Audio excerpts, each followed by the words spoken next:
Saludos, bendiciones, bienvenidos a una nueva clase del Seminario Bíblico de Capacitación al Ministerio. Continuamos en el día de hoy viendo la doctrina acerca del Espíritu Santo, el área de la teología sistemática conocida como neumatología. Dijimos que neuma en el griego significa espíritu, doctrina acerca del Espíritu Santo. Bueno, estuvimos viendo en la clase anterior la persona y la obra del Espíritu. Y referente a la persona del Espíritu, una de las cosas que dijimos y que fundamentamos que tiene que estar bien clara es que Él es una persona, no es una cosa, no es una energía, no es una fuerza, no es una emanación de Dios, es una persona. Y incido en esto porque hay ciertos grupos religiosos que se autodenominan cristianos, como son los testigos de Jehová, como son los mormones, que hablan del Espíritu Santo como algo, no como una persona. Ellos creen que es una fuerza, la fuerza motora de Dios que hace que ocurran las cosas que Dios quiere hacer en el mundo.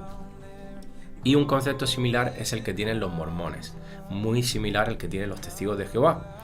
Bueno, nosotros entendemos que tanto los testigos de Jehová como los mormones son sectas no cristianas, realmente. Aunque ellos se autoproclaman cristianos, nosotros entendemos a la luz de sus doctrinas, de sus enseñanzas, de que no son cristianos, aunque compartan cosas con nosotros. Por otro lado están los judíos. Los judíos, en general, a día de hoy, ellos no creen en el Espíritu Santo como Dios ni como persona. De hecho, ellos tienen lo que se conoce como la Shema, en hebreo, que es Deuteronomio 6:4, que dice: escuchad, oh Israel, Dios uno es. Ellos creen que solamente el Padre es Dios. No creen que Jesucristo sea el Hijo de Dios, ni el Mesías prometido, y tampoco creen que el Espíritu Santo sea una persona, y tampoco creen en la Trinidad. Bueno, hay un segundo grupo que son los judíos mesiánicos. Tenemos que hablar de ellos porque no debemos confundir a los judíos mesiánicos con cristianos. Los judíos mesiánicos tienen sus propias congregaciones, tienen sus enseñanzas que difieren en cosas muy importantes de las nuestras. ¿Por qué se llaman mesiánicos? Porque ellos sí creen, a diferencia del resto de judíos, en Jesucristo como el Mesías prometido. Pero, y ahí está el gran pero, ellos no creen en Jesús como el Hijo de Dios, como Dios encarnado. Por lo tanto, hermanos, esa es una doctrina fundamental, es uno de los cimientos de nuestra fe, hermanos. Ellos no creen en esto. Y ellos también enseñan que hay que judaizarse antes de ser cristiano. Tienes que cumplir con ciertos requisitos, tienes que circuncidarte, tienes que guardar el sábado, etcétera, etcétera, etcétera. Porque al final del camino ellos no creen que Jesucristo sea suficiente para la salvación. Entonces hay judíos que sí son cristianos y no se llaman mesiánicos, y son judíos que se congregan en iglesias como las nuestras, iglesias evangélicas. Y es importante que diferenciemos esto porque estos judíos mesiánicos tampoco creen en el Espíritu Santo como persona, tampoco creen en la Trinidad, así que, solamente pues dar este pequeño apunte porque entiendo que hay personas que desconocen esto. Bueno, además de hablar de la persona del Espíritu Santo, estuvimos hablando de su obra, pero nos dejamos algunas cosas en el tintero. En la clase de hoy vamos a ver algunas frases que mencionan las Escrituras referente al Espíritu Santo que se utilizan o son interpretadas de diferentes maneras por los diferentes grupos o denominaciones evangélicas, por los cristianos, tales como son el bautismo del Espíritu Santo y el apagar y entristecer al Espíritu.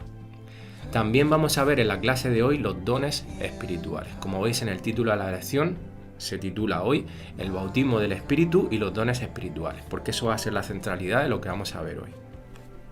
Y he decidido, mi intención era terminar en la clase de hoy toda la doctrina de la neumatología, pero he decidido extender a una lección más, a una clase más la semana que viene, el tema del continuismo y el cesacionismo, porque lo quiero tocar con más tranquilidad, con más profundidad, y no me va a dar tiempo en la clase de hoy. Así que hoy nos centramos, como digo, en el bautismo del Espíritu Santo, en lo que significa apagar y entristecer al Espíritu y en los dones espirituales. Bueno, hay tres formas principales en que la frase bautismo del Espíritu ha sido usada e interpretada a lo largo de la historia de la Iglesia. Y son estas tres que veis aquí. Primero, la pentecostal. Segundo, He puesto John Piper porque es el máximo exponente de esta postura, no porque sea autoría suya, porque esto ya se cree de antes, pero digamos que ahora, en la actualidad, es John Piper el que más representa esta postura acerca del bautismo del Espíritu. Y tercero, la clásica, que es la que creemos nosotros y enseñamos. Bueno, la primera forma, como digo, es la pentecostal. Los pentecostales creen que el bautismo del Espíritu Santo es un acontecimiento que se da después de la conversión, algo similar a la llenura del Espíritu Santo, de la cual estuvimos hablando en la clase anterior. Y hoy mencionaremos algún detalle más para diferenciar el bautismo de la llenura, porque entendemos bíblicamente de que son dos cosas diferentes. Los pentecostales no. Los pentecostales, cuando hablan de bautismo y hablan de llenura, prácticamente están hablando de lo mismo. Y en segundo lugar, los pentecostales creen que el bautismo del Espíritu Santo se evidencia en el don de lenguas, porque los discípulos hablaron en lenguas en el día de Pentecostés. Entonces, asocian el bautismo a ese evento que ocurrió en Pentecostés, que fue único, especial, fue la entrada, la morada del Espíritu Santo en los creyentes. Bueno, pues ellos creen que cada vez que alguien se llena del Espíritu, es bautizado por el Espíritu como ellos entienden, empieza a hablar en lenguas. Las lenguas empiezan a fluir, ¿no? Bueno, en primer lugar, hermanos, ya estuvimos hablando de lo que es la llenura en la clase anterior. No voy a tocar todo eso ahora y explicar de nuevo qué es la llenura, pero no podemos igualar el bautismo con la llenura por diferentes razones que vamos a ir desarrollando. Pero el bautismo del Espíritu Santo, como nos muestra la Escritura, es el punto de partida del cristiano, porque es en ese momento en donde el Espíritu Santo, la persona es bautizada por el Espíritu, quiere decir que el Espíritu Santo hace morada, residencia en nuestro interior, en nuestro corazón, y a partir de ahí estamos unidos a Cristo una vez y para siempre, hasta que nos vayamos con el Señor. Entonces, eso es bíblicamente el bautismo. Comienza con la regeneración, comienza con el nuevo nacimiento. Y hermanos, eso no es la llenura es algo totalmente diferente. La llenura, como vimos, es algo que el cristiano hace después de su conversión. Tiene que constantemente estar siendo lleno del Espíritu Santo, porque nuestra tendencia, hermanos, es precisamente a distanciarnos del Espíritu, de la vida en el Espíritu. Y necesitamos constantemente llenarnos, dejar que nuestra vida sea guiada por el Espíritu, que nuestra vida se empodere por el Espíritu Santo. Amén. Bueno, por otro lado, no podemos afirmar que el don de lenguas sea la señal de que uno ha sido bautizado, que acompañe siempre al bautismo o en su caso la llenura del Espíritu. Porque entonces, hermanos, entraría en conflicto en lo que Pablo expresa en 1 Corintios 12:30, donde hablándole a la iglesia de Corinto, les dice que no se esperaba que todos los cristianos hablasen en lenguas y que hablar en lenguas era un don del Espíritu, era un regalo y que no todos lo recibían. No era un indicador de que alguien fuese más santo o más espiritual, porque ellos precisamente, los que hablaban en lenguas en la iglesia de Corinto, se jactaban de ser más espirituales que los que no hablaban en lenguas. Y Pablo les dice, escuchadme, esto es un don del Espíritu, esto es un regalo que el Espíritu da a quien quiere de forma soberana. Y esto no significa que seáis más espirituales. Hay personas que no lo tienen, no porque no sean más santas, sino porque el Espíritu no le ha dado ese don. Amén. Entonces, esto vamos a tocarlo luego cuando toquemos el tema de los dones espirituales un poquito con más detalle.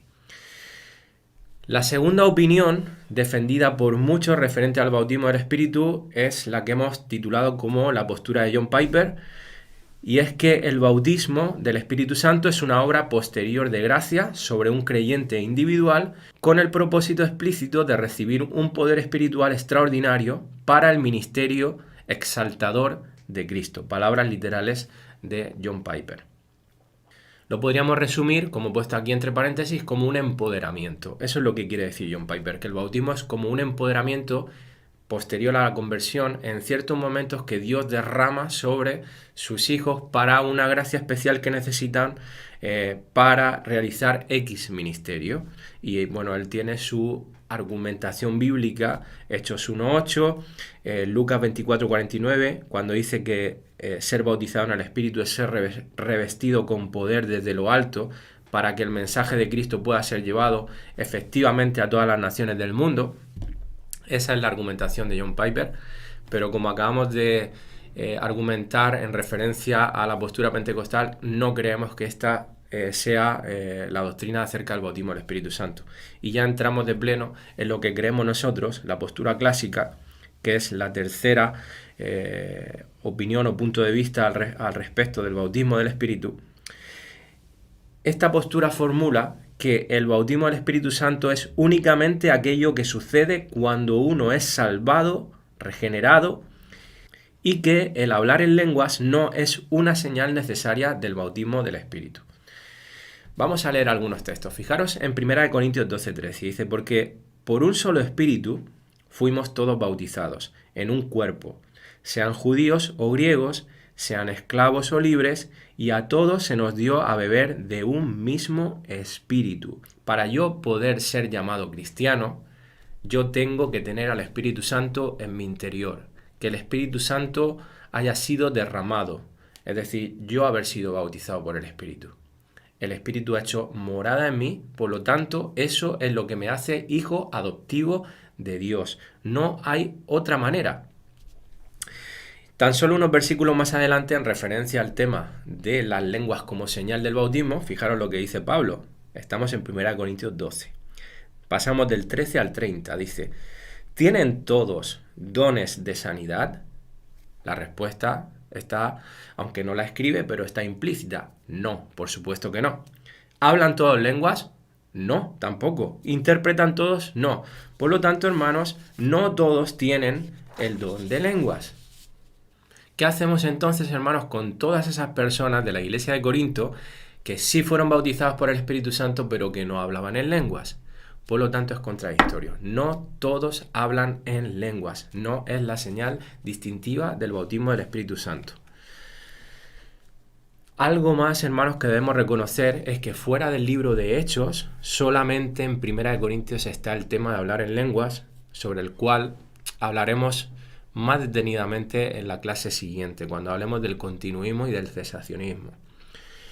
Pero ahí en 1 Corintios nos explica y está regulado, incluso Pablo lo desanima dentro de la congregación. Dice, si no hay un intérprete de esas lenguas, mejor calle la persona. ¿Okay? Pero bueno, como digo, estaremos hablando más tranquilamente la semana que viene, en la próxima clase. Entonces, hermanos, la Escritura sí nos muestra cristianos que caminan en el Espíritu, que tienen el Espíritu, que son templo del Espíritu, que son sellados por el Espíritu, que fuimos lavados y regenerados por el Espíritu. Hay diversos textos, en los apuntes los podéis ver y los podéis leer. Así que es inevitable la conclusión de que el tener el Espíritu y por tanto el haber sido bautizado en él es algo que se espera de todos los creyentes. Así que, hermanos, en resumen, entendemos que el bautismo del Espíritu Santo se refiere al comienzo de la vida cristiana, cuando el Espíritu Santo hace morada en nosotros. Somos regenerados, nacemos de nuevo, hemos pasado a nueva vida. Bien, hay argumentos en contra de esta postura clásica y de esto, ¿no? Y están basados en dos acontecimientos que se encuentran en Hechos de los Apóstoles. Uno está en Hechos 8, donde habla de Samaria. Bueno, en Hechos 8 nos habla del primer grupo de cristianos fuera de Judea, fuera de los judíos. Felipe va a predicar a Samaria, allí predica el Evangelio, Dios lo usa con señales que testifican de su veracidad, parece ser que muchas personas creyeron, y sin embargo nos dice en Hechos 8:17 que no es hasta que Pedro y Juan vienen desde Jerusalén que ellos son bautizados con el Espíritu, tiempo después de su conversión, o al menos así nos deja hacer ver el texto. Pero aquí tenemos que entender qué es lo que aconteció, hermanos, y que esto fue un suceso extraño y fuera de lo común. Lucas mismo nos lo deja ver en Hechos 8:16. Fijaros lo que dice la Escritura. Dice, pues todavía no había descendido el Espíritu Santo sobre ninguno de ellos, solo habían sido bautizados en el nombre del Señor Jesús. Me gusta mucho el comentario que hace al respecto Greg Allison. Y dice, el comentario aclaratorio de Lucas en este versículo apunta a que esta era una experiencia inusual. Este retraso no es la norma. Si la experiencia común del cristiano fuera tal retraso al experimentar el Espíritu Santo, entonces no hubiera necesidad para tal explicación. Es decir, Lucas lo incluye porque entiende de que esto es algo fuera de lo común. Bueno, ¿qué es lo que sucedió aquí? ¿Por qué sucede de esta manera fuera de lo común, extraña? Bueno, entendemos que el Señor quería confirmar aquí a los judíos, a los apóstoles concretamente, que el nuevo nacimiento, el ser pueblo de Dios, no solamente era para ellos, sino también para los samaritanos y para los gentiles. Y de alguna manera fue como un Pentecostés para los samaritanos, como el punto de partida en donde los samaritanos también iban a formar parte de la iglesia y que de alguna manera esto fuera visible para los apóstoles, de que ellos también eran escogidos por Dios para salvación, que para ellos también era el Evangelio, que no estaba solo restringido a los judíos como nación, sino que era para gente de toda lengua, tribu y nación, como dice la Escritura. Recordemos que los samaritanos eran fuertemente despreciados, rechazados por los judíos, que ni siquiera podían entrar en sus casas. Así que esto era un punto de partida. Hay un texto en Hechos donde incluso, por ejemplo, vemos, en el caso de los gentiles, donde Pedro no quiere ir con Cornelio y tiene que el Espíritu Santo hablarle para que vaya con él, porque para él, como judío, no era una vía posible el entrar a casa de un gentil. Pues lo mismo pasaba, o incluso peor, con los samaritanos. Así que fue como la señal inicial de la entrada en la iglesia de este grupo de los samaritanos. Otro texto que se argumenta y que parece presentar una dificultad con respecto a esta postura del bautismo del Espíritu sucede en Éfeso, en Hechos 19. Bueno, había unos discípulos que eran discípulos que no habían recibido el Espíritu Santo. Bueno, si hacemos una lectura cuidadosa del texto, nos damos cuenta que estos discípulos ni siquiera habían escuchado el Evangelio por completo. No habían escuchado ni siquiera acerca del Espíritu Santo. Lo dice claramente en el versículo 2. Vamos a leer del versículo 1 al 6. Dice, aconteció que entre tanto que Apolos estaba en Corinto, Pablo, después de recorrer las regiones superiores, vino a Éfeso y hallando a ciertos discípulos, les dijo, ¿recibisteis el Espíritu Santo cuando creísteis? Y ellos le dijeron, ni siquiera hemos oído si hay Espíritu Santo. No habían escuchado el Evangelio realmente. Entonces dijo, ¿en qué pues fuisteis bautizados? Ellos dijeron, en el bautismo de Juan. Dijo Pablo, Juan bautizó con bautismo de arrepentimiento, diciendo al pueblo que creyesen en aquel que vendría después de él, esto es, en Jesús el Cristo. Cuando oyeron esto, fueron bautizados en el nombre del Señor Jesús. Y habiéndoles impuesto Pablo las manos, vino sobre ellos el Espíritu Santo, y hablaban en lenguas y profetizaban. Bueno, lo que nos está diciendo aquí el texto es que estos supuestos discípulos realmente eran discípulos de Juan que todavía no habían escuchado completamente el Evangelio, necesitaban que alguien les predicara el Evangelio completo acerca de Cristo, acerca de la morada posterior del Espíritu sobre sus vidas. Y entonces ellos creyeron cuando se les predicó e inmediatamente fueron bautizados por el Espíritu Santo, nacieron de nuevo, fueron regenerados. A partir de ese momento sí que eran discípulos genuinos de Cristo. Eso, hermanos, es lo que vemos bíblicamente, así que estos dos argumentos que se ponen en contra o que presentan dificultades claramente son explicados. Así que después de todo esto expuesto, entendemos bíblicamente que el bautismo es al inicio de la vida cristiana, no es un evento posterior y no es igual a la llenura del Espíritu. Ahora bien, me gustaría aquí hacer un poco de énfasis entre la diferencia entre el bautismo y la llenura del Espíritu para traer un poquito más de claridad al respecto. Bueno, aquí he hecho una pequeña tabla en 2 diapositivas en donde se ve qué es el bautismo y qué es la llenura. Una cosa a diferencia de la otra. El bautismo es algo que aplica a todos los creyentes y la llenura, en cambio, es algo que no necesariamente todos los creyentes la experimentan. La llenura depende mucho de mi vida de obediencia. El bautismo, hermanos, no se pierde porque ya fuimos bautizados, pertenecemos a la familia de Dios, Pero la llenura se puede perder por nuestra desobediencia a la voluntad de Dios. Por eso somos instados, exhortados a ser llenos del Espíritu Santo constantemente. En cambio, no a ser bautizados, porque ya fuimos una vez y para siempre. El bautismo, hermanos, está relacionado a la posición que ahora yo tengo delante de Dios. Yo no era hijo de Dios y ahora, por su pura gracia y misericordia, sí que lo soy. He sido bautizado por su Espíritu. Y ahora yo tengo una posición privilegiada de hijo adoptivo que Dios me ha concedido. Pero en cambio la llenura no es una posición, sino que es una situación en donde el poder de Dios fluye a través de mí en un momento dado para hacer la labor que Dios me ha asignado y que yo pudiera hacer. Por un lado, el bautismo ocurre cuando yo creo, la llenura ocurre a través de la vida del creyente conforme a su vida de obediencia y de sometimiento a la voluntad de Dios. Prerequisito, creer en Cristo para el bautismo. Prerequisito para la llenura es sometimiento al Espíritu, obediencia. En la medida que obedeces al Espíritu, Él nos va llenando más y más. Pasamos a otro punto que es el apagar y entristecer al Espíritu Santo. Es otra de esas frases que a veces se utiliza de manera diferente dependiendo del círculo evangélico cristiano en el que nos encontremos. Fijaros lo que dice Pablo en una de sus epístolas. Lo voy a leer en la Biblia de las Américas. Primera de Tesalonicenses 5, 19 al 21. Dice: no apaguéis el Espíritu. No menospreciéis las profecías, antes bien, examinadlo todo cuidadosamente, retened lo bueno. Versículo 19. No apaguéis el Espíritu. La palabra que Pablo usa aquí en el griego original, el griego koiné, es una palabra que transmite apagar o extinguir un fuego.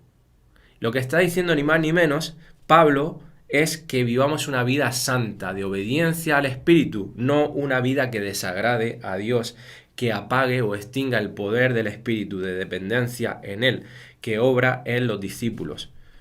Por otro lado, encontramos este texto que se encuentra en Efesios 4:30, que dice: y no contristéis al Espíritu Santo de Dios, con el cual fuisteis sellados para el día de la redención.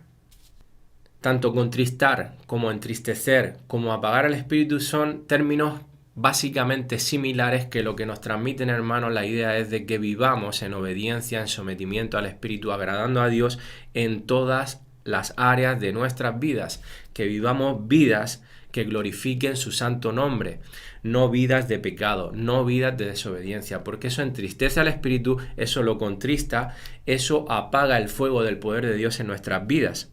Así que, hermanos, eso es lo que está transmitiendo. ¿Y por qué hago mención de esto? Que para muchos pudiera ser algo muy fácil de deducir cuando se lee. Ok, bueno, porque hay círculos cristianos que utilizan estas frases para decir que el Espíritu Santo se puede apagar hasta tal punto que se va de nuestras vidas. Hermanos, no. Cuando el Espíritu Santo nos bautiza, cuando hace morada en nosotros, ya no se va de ahí jamás. Hermanos, eso es lo que nos dice la Escritura. Cuando nosotros apagamos y entristecemos al Espíritu es porque nos estamos desviando. Pero siempre va a haber una chispa en nuestro interior que nunca se va a apagar, hermanos. Y Dios va a hacer soplar esa chispa y nos va a avivar para que volvamos a estar en sintonía, en obediencia y santificando nuestras vidas. Hermanos, tenemos que, y el Espíritu Santo va a ir mostrándonos, trayéndonos convicción de pecado, trayéndonos pues clara evidencia de que nuestros pasos no van por el camino correcto. Nos va a hablar por medio de su palabra, nos va a hablar usando a hermanos en nuestras congregaciones que nos van a hacer ver con su amor, con su ternura, de que no estamos haciendo las cosas bien, de que nos estamos desviando. Y el Espíritu Santo va a utilizar todo eso para levantarnos de nuevo y ponernos en el camino correcto, hermanos, en el camino de la obediencia, en el camino de la sumisión, en el camino de la dependencia, en el camino de buscar constantemente la llenura del Espíritu Santo. Amén. Entonces, no podemos llegar a la conclusión de que podemos apagar al Espíritu hasta el punto de que se va de nosotros. Eso es totalmente antibíblico. Y ahora sí pasamos al tema de los dones espirituales.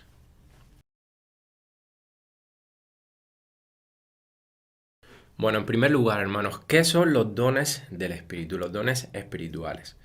Bueno, son facultades, capacidades sobrenaturales, todas ellas, y diversas, porque son diferentes, que Dios regala, por eso se llaman dones, a sus hijos en el momento de su salvación o después, cuando el Espíritu Santo, cuando Dios quiera, y que operan personalmente en cada uno de sus hijos para el beneficio común de la edificación y fortalecimiento de la Iglesia, del cuerpo de Cristo, y dan gloria a Dios. En el griego bíblico, la palabra usada para dones es carisma, que significa mostrar favor o dar gratuitamente. La raíz es charis, que significa gracia. Así que un don, hermanos, es un regalo, es una gracia de Dios para con nosotros y su iglesia. Es algo inmerecido, es algo que Dios nos da, capacidades sobrenaturales. No es algo que nos merezcamos, no es algo que nos ganemos, es algo que nos es dado como regalo por la pura gracia de Dios.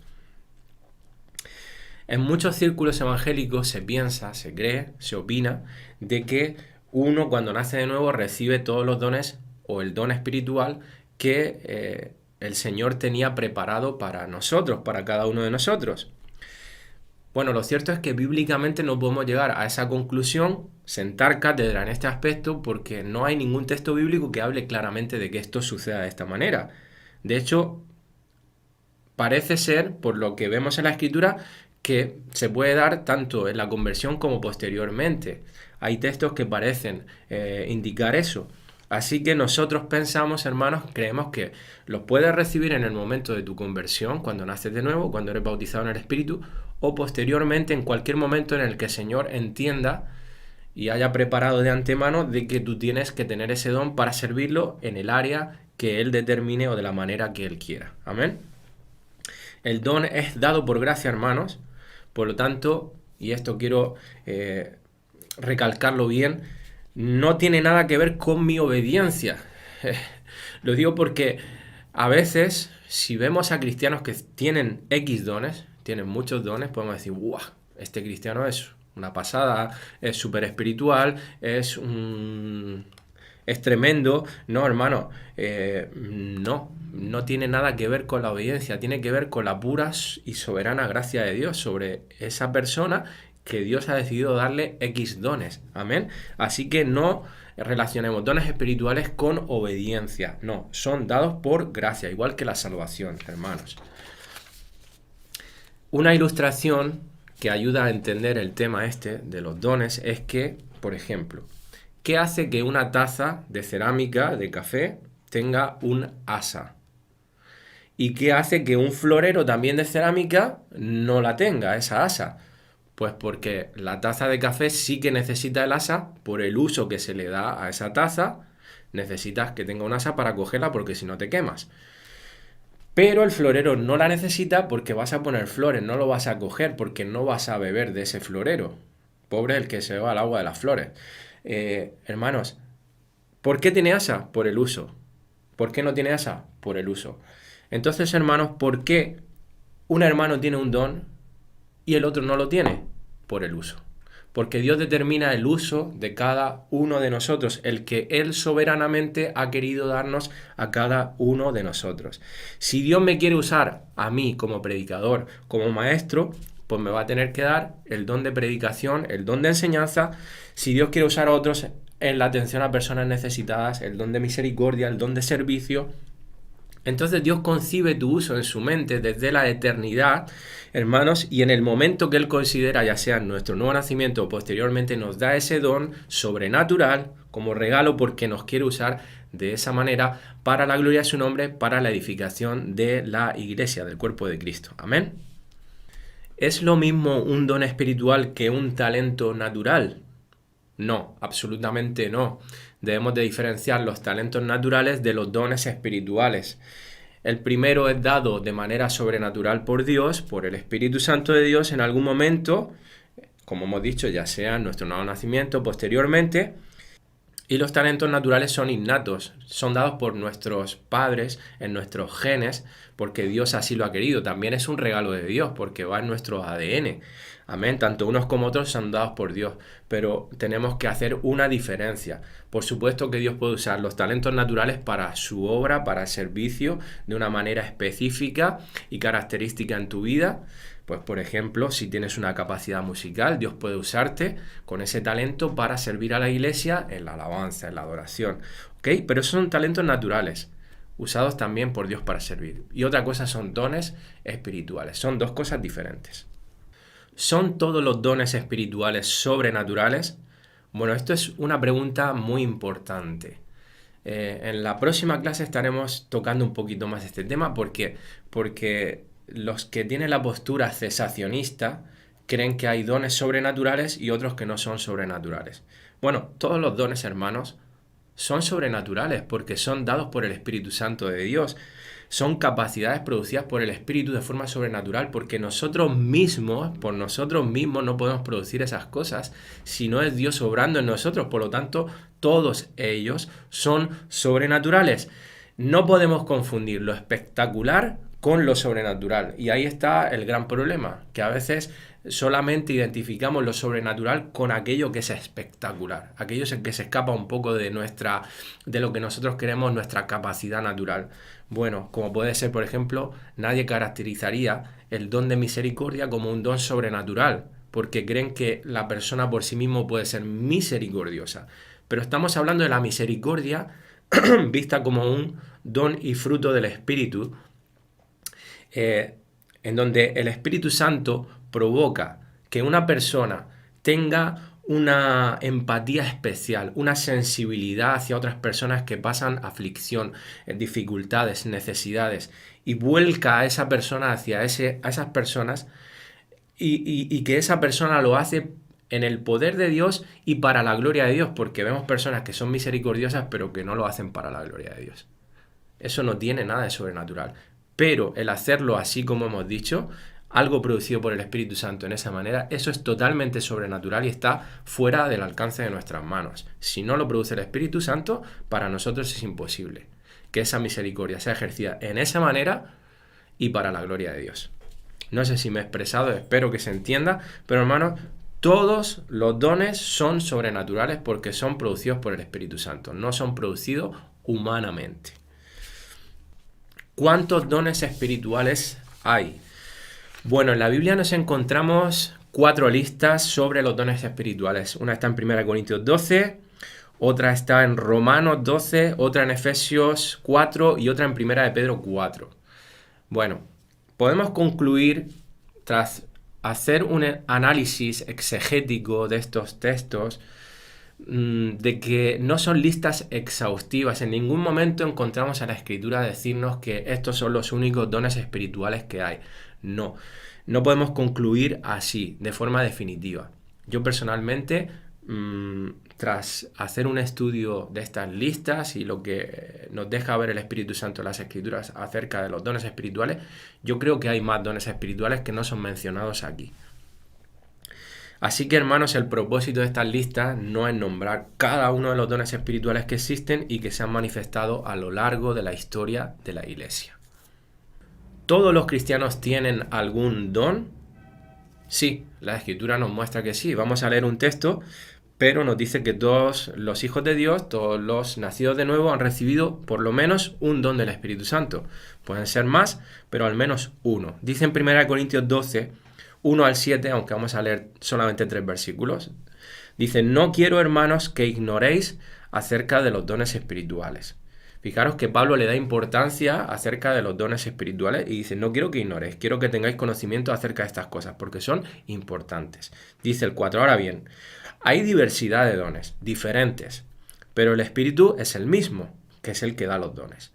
Versículo 7, pero a cada uno le es dada la manifestación del Espíritu para provecho. A cada uno de los hijos de Dios le es dada manifestación del Espíritu, es decir, un don espiritual, algo sobrenatural sobre sus vidas que Dios usa para edificar su iglesia. Por eso dice para provecho. En la Nueva Traducción Viviente dice: a cada uno de nosotros, versículo 7, se nos da un don espiritual para que nos ayudemos mutuamente. ¿Ok? Entonces, todos los cristianos tienen al menos un don. ¿Por qué unos tienen unos dones espirituales y otros no? ¿Por qué algunos tienen más dones que otros? Bueno, es algo que ya hemos respondido hace un momento, pero vamos a dar un poquito más de detalle. Vamos a leer un texto de la Escritura acerca de esto. Como hemos dicho, los dones son dados por el Espíritu Santo de forma soberana, como Él quiere a cada uno. Primera de Corintios 12:11 dice: pero todas estas cosas acerca de los dones las hace uno y el mismo Espíritu, repartiendo a cada uno en particular como Él quiere. Incido de nuevo aquí, hermanos, es muy importante esto porque a veces escuchas a cristianos decir estos disparates, hermanos. No, por favor, no pensemos que porque alguien tenga un don es mejor o peor que otro hermano. No. Hermanos, al igual que tampoco hemos sido salvos porque seamos mejor o peor que otras personas. No, no nos merecemos absolutamente nada. Estamos en bancarrota, hermanos. No merecemos nada. Merecemos el castigo, merecemos la condenación. No merecemos regalos de este tipo. No merecemos la salvación y tampoco los dones espirituales. Ha sido por la pura misericordia y gracia de Dios. Amén. A Él le ha placido que nosotros lo sirvamos de una manera específica. Aparte de manera general, sirviéndonos en amor, en unidad, con ternura, con misericordia, los unos a los otros, hermanos, pero tenemos que entender que Dios ha dado una gracia especial a cada uno para que lo sirva de una manera especial, dentro del cuerpo de Cristo. Un pequeño apunte al respecto de la tenencia de un don. Bueno, el hecho, hermanos, de que una persona, un cristiano, tenga un don espiritual, no significa que sí o sí lo tenga que ejercer siempre. Y me explico con esto. Josué, o sea, si Dios te da un don es para que lo uses, ¿no? Si no, no te lo daría. Sí, estamos de acuerdo, no estoy diciendo que no. Pero hay ciertos momentos, por ciertas circunstancias, por malas decisiones en la vida de los creyentes que nos imposibilitan el ejercicio de ciertos dones. Por ejemplo, un pastor que cae en pecado o en ciertos pecados que imposibilitan que él ejerza su don pastoral enseñando, predicando. Él sigue teniendo el don, no lo ha perdido, Dios no le ha retirado ese don de predicación, de enseñanza, ese llamado al pastorado, pero él, debido a las decisiones lamentables que ha tomado, él mismo se ha cerrado las puertas y se ha prohibido ejercer más ese don. Hermanos, esto es bueno que lo tengamos claro. Dios no nos quita los dones, pero hay veces que nosotros imposibilitamos el ejercicio de esos dones. Otra pregunta ¿es malo anhelar ciertos dones espirituales? Bueno, pudiera darse el caso, y esto es algo común, que hay personas que les gustaría tener ciertos dones, ¿no? Y eso no es malo, la Escritura nos muestra que no es malo. Lo malo es la motivación por la cual yo quiero esos dones, eso ya es otra historia. Puede ser buena motivación o puede ser una mala motivación, ¿no? Pablo exhorta a los Corintios en ese mismo capítulo 12 que hemos leído, dice en el 12:31, a desear ardientemente los mejores dones, desear fervorosamente, o sea, que nosotros anhelemos edificar a la iglesia, lo que está diciendo, con esos dones que Dios nos da. Esos dones son importantes porque Dios los da para edificación del cuerpo de Cristo, que anhelemos los mejores dones. ¿Qué quiere decir con esto? Que anhelemos los dones que son de más edificación y fortaleza para la iglesia. Y eso, cuando está en nuestros corazones el sentir de que la iglesia crezca, de que la iglesia se multiplique, de que la iglesia crezca en madurez, de que cada día sea más semejante a Cristo, que muestre más la gloria de Cristo, nosotros vamos a anhelar los dones que más ayuden a que eso ocurra. Eso es lo que está diciendo aquí. Por lo tanto, tienes un corazón bien enfocado. Ahora bien, si tú deseas ardientemente los mejores dones, como pueda ser la predicación, la enseñanza, para que te vean lo bueno que tú eres, lo espiritual que tú eres, lo mucho que sabes, el conocimiento que tienes, entonces la motivación es mala. Tu motivación es totalmente egoísta, carnal, vanagloriosa, vanidosa. Así que Dios no está de acuerdo con eso, Dios no va a respaldar eso y ahí tú tienes que trabajar y pedirle perdón a Dios y arrepentirte para poner tu corazón en sintonía con Dios. Si es que quieres que algún día Dios te use con los dones que Él quiera. Amén. Así que debemos entender, hermanos, que si Dios no nos los da es porque soberanamente así Dios lo ha decidido y tenemos que estar contentos con eso, que no nos suponga un problema el que otros lo tengan, que no sintamos celos, envidia de este tiene estos dones, yo no los tengo. Porque si te supone un problema, si tienes celos, si tienes envidia, es posiblemente porque tengas una mala motivación. En 1 Pedro 4:10 dice la Biblia de las Américas: según cada uno ha recibido un don especial, úselo sirviéndoos los unos a los otros como buenos administradores de la multiforme gracia de Dios. Aquí me gusta mucho cómo lo expresa, sirviéndoos los unos a los otros. De eso se trata los dones, de servirnos los unos a los otros, no de servirnos a nosotros mismos, a nuestro orgullo, a nuestra vanagloria. Otra cosa que es importante, hermanos, es que los dones tienen variaciones en su eficacia. ¿Y qué quiere decir esto de que los dones tienen variaciones en su eficacia? Bueno, hay dos maneras en las que la eficacia del don puede variar. En primer lugar, porque nosotros lo descuidemos. Y esto lo habla la Escritura y ahora vamos a leer algunos versículos. Y en segundo lugar, porque Dios, soberanamente también, ha dado diferentes medidas de ese don a sus hijos para diferentes usos. No es lo mismo el don de predicación o enseñanza que le da a uno que el que le da a otro. Dios puede usar a uno para que predique a multitudes y enseñe a multitudes o enseñe, por ejemplo, en una universidad cristiana con libros, y a otro no. Jamás escribirá un libro, jamás llegará a multitudes, pero llegará a un pequeño grupo de cristianos, una pequeña iglesia. Ante los ojos de Dios, ambos están haciendo lo que Dios quería que hiciesen, pero esos dones de predicación y enseñanza están ejercidos de diferente manera. Por eso decimos que hay variaciones en la eficacia. La eficacia de uno es mayor en cuanto al alcance que tiene porque Dios lo ha decidido así. En este caso es más pequeño porque Dios lo ha decidido así también. No es que uno sea mejor y el otro peor. Volvemos a lo mismo, hermanos. Es que Dios ha decidido que este hermano tenga este don de esta manera, en este grado, si lo pudiéramos llamar así, y este en otro grado. Esto es muy importante, hermanos, pero he dicho también que puede perder la eficacia del don porque nosotros descuidemos. Fíjate lo que Pablo le dice a Timoteo en sus dos epístolas. Primero en 1 Timoteo 4:14. Dice: no descuides el don que hay en ti, que te fue dado mediante profecía con la imposición de las manos del presbiterio. Le dice que no descuida el don porque posiblemente o lo estaba descuidando o algo vería Pablo para decirle esas palabras, a lo mejor como advertencia: no baje la guardia, Timoteo. En 2 Timoteo 1:6 le dice: por lo cual te aconsejo que avives el fuego del don de Dios que está en ti por la imposición de mis manos. Nuevamente Pablo se lo recuerda, no sabemos si porque lo estaba descuidando o nuevamente para que no bajase la guardia. Bueno, lo vemos en dos ocasiones diciéndoselo. Pablo a Timoteo: no descuides el don, avívalo.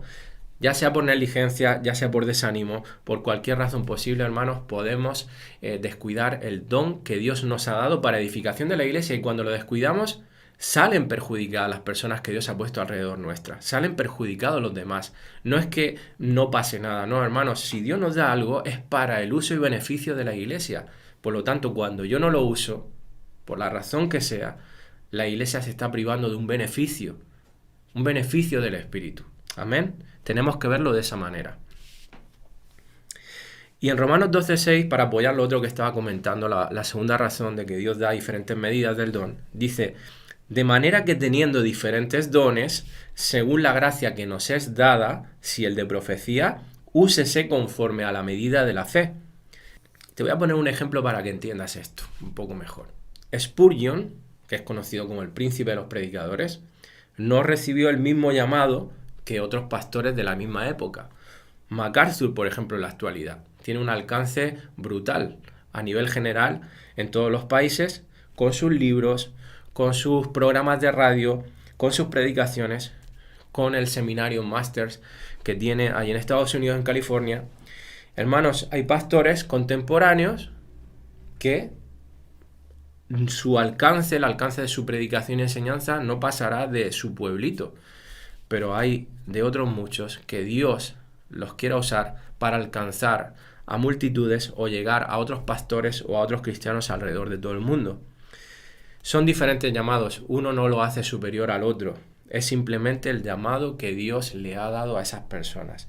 Y esto debe cuidar nuestros corazones, hermanos, de no idolatrar, porque a veces caemos en la idolatría y en el menosprecio. Por un lado, en idolatrar a estos siervos, como si fueran lo más de lo más, y por otro lado, hermanos, a menospreciar a aquellos que no son tan reconocidos o que no tienen tanto alcance en su don. Lo mismo que hablo de la predicación, puedo hablar del liderazgo, de cualquier otro don, hermanos, que pongamos sobre la palestra. Cristo, hermanos, compartió una parábola, la parábola de los talentos, que nos puede ser útil para entender esto, de los dones espirituales en las diferentes medidas. A uno le dio un talento, a otro 2, a otro 5. El que recibió 2 talentos no es menos aprobado por Dios porque lo duplicó y consiguió 4 talentos. El que tenía 5 produjo 5 más, 10. Ambos hermanos a los ojos de Dios están igualmente aprobados, solamente que a uno Dios le dio 2 y a otro le dio 5. La medida que él quiso, conforme él quiso soberanamente. El problema fue el que recibió 1 y no hizo nada con ese talento que recibió. Ese es el problema, hermanos. Pero, hermanos, no es superior el de 5 al de 2. Lo que tenemos que cuidarnos, hermanos, es de no descuidar el don que Dios nos ha dado, como Pablo le hacía esa advertencia a Timoteo. Y quiero hacer aquí un pequeño apunte más, hermanos, porque a veces caemos en las categorizaciones de decir este es el mejor predicador que hay. A veces son cuestiones personales de gusto. Todos tenemos predicadores que nos gustan más que otros, por la forma de predicar, por la entonación de la voz, por cómo lo hace, qué sé yo. Hermanos, gracias a Dios que hay diversidad y que podemos ser nutridos de la palabra por multitud de siervos, empezando por nuestros pastores, que son a los primeros que tenemos que escuchar y ser ministrados por la palabra, porque para eso Dios nos ha puesto dentro de una iglesia local para ser pastoreados por ellos. Y luego, gracias a Dios, tenemos a día de hoy, a través de YouTube, a través de Internet, multitud de recursos, libros, predicaciones en audio, en vídeo, de multitud de pastores a lo largo de todo el mundo, hermanos, de lo cual podemos ser beneficiados, aprender muchísimas cosas, pero no caigamos en esa carnalidad de decir uno es mejor que otro. Hermanos, todos, hermanos, son siervos de Dios. Para Dios no hay mejores ni peores. Para Dios hay siervos que sirven con un grado, con otro grado, en la medida que Dios ha dado a cada uno de ellos. Hermanos, no caigamos en estas cosas porque, desde mi punto de vista, de mi opinión, es caer en un error. Ahora bien, después de haber visto todo esto acerca de los dones espirituales, muchos se estarán preguntando, bueno, Josué, ¿cómo puedo saber cuál es mi don o mis dones espirituales? Yo creo, hermanos, que esto viene de forma, vamos a decir, natural. En la medida en que tú buscas servir a tu iglesia, ser de edificación para tus hermanos, se van a ir dando oportunidades, se van a ir generando necesidades que a lo mejor tú tengas la carga de cubrir y que se te permita servir en esas necesidades, y se va a ir mostrando realmente qué es lo que Dios te ha dado de manera especial para edificar a la iglesia. Así que en vez de preguntarte cuál es mi don espiritual, yo creo que la pregunta más correcta es ¿cómo puedo yo ser de beneficio? ¿Cómo puedo servir a mis hermanos? ¿Cómo puedo servir a mi iglesia? Y poco a poco Dios va a ir creando esas oportunidades. Tú ofrécete, muéstrate dispuesto a tus pastores con un corazón humilde, sencillo, no buscando, como digo, vanagloria, sino con la intención realmente de edificar a la iglesia, de edificar a tus hermanos. Ora, busca la dirección del Señor, a lo mejor el Señor te pone carga por un área de servicio concreta. El tiempo realmente mostrará si esa es tu área o no es tu área, o fue una impresión tuya o un sentimiento que tuviste. ¿Por qué? Porque aparte de tener confirmación interna, creer, porque a veces nos engañan nuestras emociones, Y esto, hermanos, pasa a veces muy a menudo. Nosotros creemos que las cosas son así, que tenemos el sello del Espíritu, como decimos, que tenemos confirmación interna, tal, pero luego, hermanos, necesitamos también confirmación externa, y la iglesia realmente va a sentar dictamen de si, por ejemplo, tú crees que has sido llamado a la predicación, a la enseñanza, y después de haber ejercido la predicación y enseñanza pública en la iglesia percibe de que no es edificada como debiera a través de esa predicación, de que ese no es tu don, ahí está la confirmación externa, que es igual o podemos decir incluso hasta más importante que tu confirmación interna. ¿Ok? Entonces, hermanos, busca servir a la iglesia, busca edificar a la iglesia y busca escuchar el feedback de la iglesia al respecto de tu ejercicio de ese don, si realmente es de beneficio, de provecho o no lo es, o eres mejor para otra cosa. Dios te llama a hacer otra cosa, ha puesto otro don en ti, en tu vida, amén. Pero tienes que ser humilde para recibir también el posible no, esto no es lo tuyo. Hermanos, con humildad, aquí no se trata, vuelvo a repetir una y otra vez, hermanos, de ser mejor o peor porque hagamos una cosa u otra. Se trata de hacer aquello para lo que Dios nos ha llamado a hacer, para la edificación de la iglesia, para la gloria de Dios. Amén. Que lo tengamos esto muy claro, hermanos. Y una última pregunta es, ¿han cesado algunos dones espirituales o continúan todos vigentes? Bueno, esta pregunta por supuesto requiere una respuesta más detenida, no tenemos el tiempo para ello, pero sí que quiero introducirla porque va a ser el tema de la siguiente clase, de la próxima semana, que es, como decía, las dos grandes posturas teológicas que hay, el continuismo, el cesacionismo. Básicamente el continuismo defiende bíblicamente el hecho de que todos los dones espirituales continúan vigentes a día de hoy, en la actualidad. Por otro lado, el cesacionismo lo que enseña es que los dones sobrenaturales han cesado, que eso ya no están, de ahí la palabra cesacionismo, porque han cesado, ya no continúan vigentes en la actualidad. Bueno, como seminario bíblico, como iglesia, porque el seminario es parte de la iglesia bíblica Coram Deo, entendemos, hermanos, que hay más argumentos a favor, contundentes, bíblicos, por supuesto, para decantarnos por la vigencia actual de los dones espirituales, es decir, de la postura teológica del continuismo. Así que nos declaramos e identificamos como continuistas. En la próxima lección, hermanos, estaremos abordando este asunto, estas dos posturas con tranquilidad, y estaremos, como he dicho antes, viendo algunos dones en concreto sobre los cuales es necesario que hagamos ciertas aclaraciones e hincapié porque se prestan a confusión. Pues sin más, hermanos, que el Señor os bendiga.